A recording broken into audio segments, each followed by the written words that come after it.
So what are the key concepts we have to remember when doing the ACL reconstruction? That with that I'll finish today's session. Okay. So what are the things? Whatever the surgeon did or whatever those things, okay, you have to be there.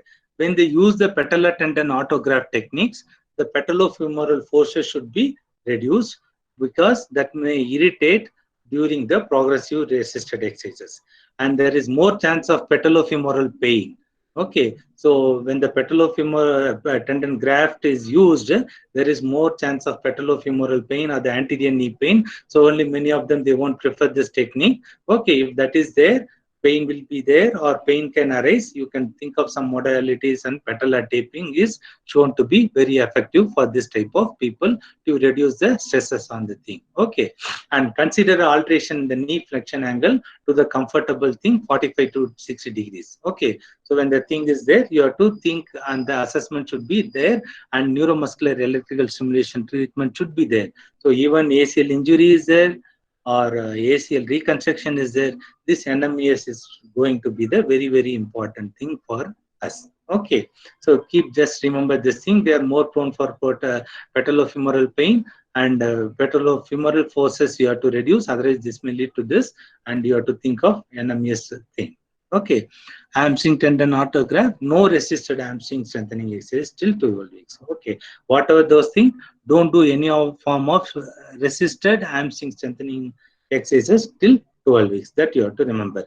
When the ACL is associated with some meniscectomy, then no need of any modification. And yeah, that I told, no, there will be some loose bodies. Okay, all those things they would have removed.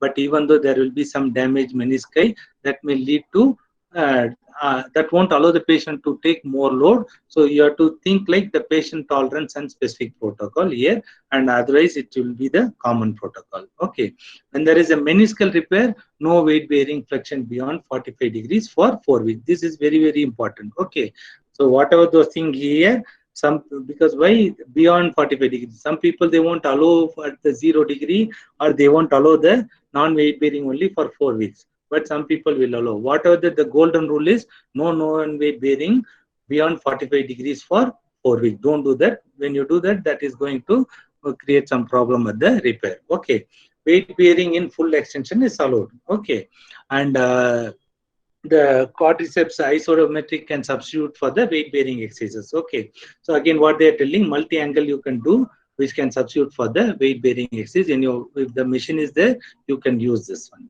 Okay, when there is some concomitant abrasion or chondroplasty you can do, then they will be allowed for weight bearing as tolerated for 3 to 5 days, and then no need of any modification. Again, you have to think like the patient tolerance and the modification. When there is some micro fracture, okay, ACL injury with some fracture or avulsion fracture, then we should not give any non-weight bearing activities, or there should not be any weight bearing till 4 weeks. So these are the common things. What are the surgeon? What are those things? This is very key points you have to remember following the ACL injury. Okay. So suppose you want to rehabilitate a soccer patient. Okay. What is the thing? First initial phase we can do with the all the quadriceps exercises. Okay, cryotherapy, range of motion, and then NMES, everything we can do. What is our main goal during this phase is pain, swelling, improve range of motion, quadriceps activation, and ADL. So what we are going to do for 6 weeks, even you do reconstruction or he is not doing the reconstruction, it's going to be almost same. But again, there will be some surgeons, they will be very particular on their rehab, but follow. But this is the universally accepted protocol. If they have a pool, you can do some gait training session and simple range of motion exercises at the 4 to 6 weeks. Okay, strengthening of the non-involved limb, yeah, you have to do 4 exercises, cardiovascular, everything, you can do functional things. So what we have to concentrate on, the control of pain, swelling, range of motion, and activation and ADL activities, along with the strengthening of the non-involved limb. All those things we have to see. If you see the next phase, 4 to 6 weeks to 8 to 12 weeks, okay, it depends on the patient progression, again based on the quadriceps strength, everything.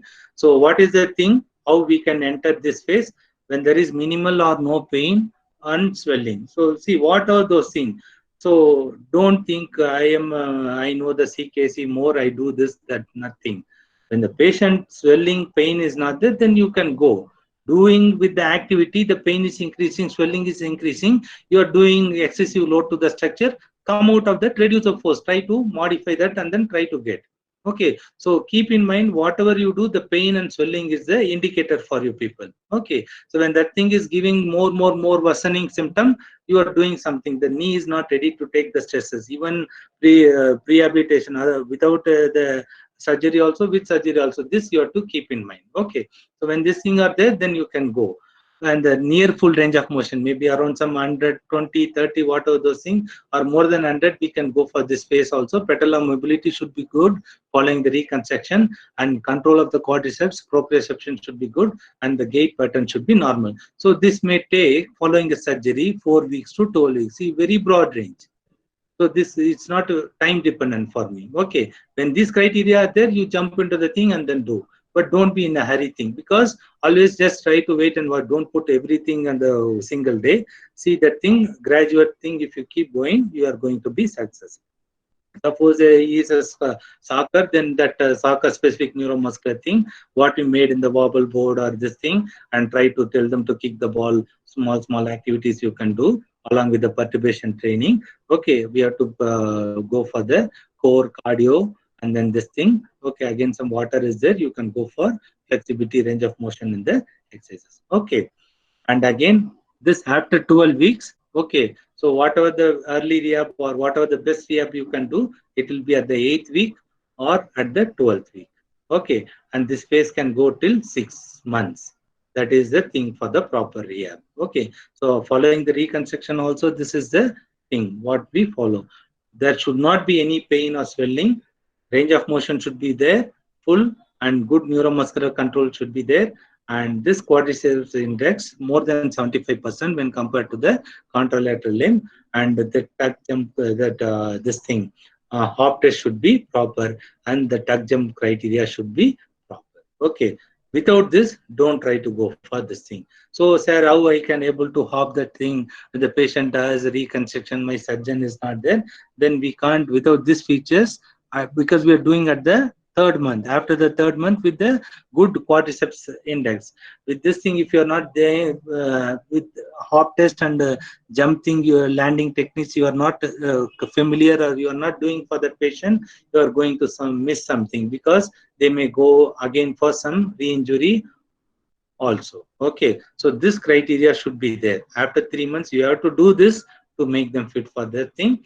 And again, soccer specific protocol you can do, post strengthening water, and then if you have a pool, then you can make them do the water exercises, running, everything. Okay, so after this, okay, so this will be our goal. There will be always some gap between the clinical therapist and the sports therapist. Okay, we won't have much communicate with the thing. We don't know who treated here, and we don't know who treated here. Ideally, there should be, the gap should be filled. Okay, ideally he should ask, or you should report to them about the patient. Otherwise you'll do something without the rehab thing, that may end up in some problem. Okay, so again, no pain or swelling, then you can just think the player back to the practice. Okay, for the soccer specific thing, 85% of hop index and 80% of the quadriceps. When they attend, then you can tell them to go to the field, and then the soccer specific conditioning and all those things we can do. Okay, and again return to full soccer practice. Again, all those criteria, more than 95% of the quadriceps index and the hop test should be done, and it should be more than 95%. And there are something, and FIFA training, all those things will be there. Okay, so these are some of the things they can able to do the warm up of FIFA 11 or 11 plus. So this thing should be there till to return to sports. As a clinical therapist, we may more concentrate on this thing. If you are a sports therapist, or you are going to be in some of the thing you are interested, then you have to think of all those things. Thank you.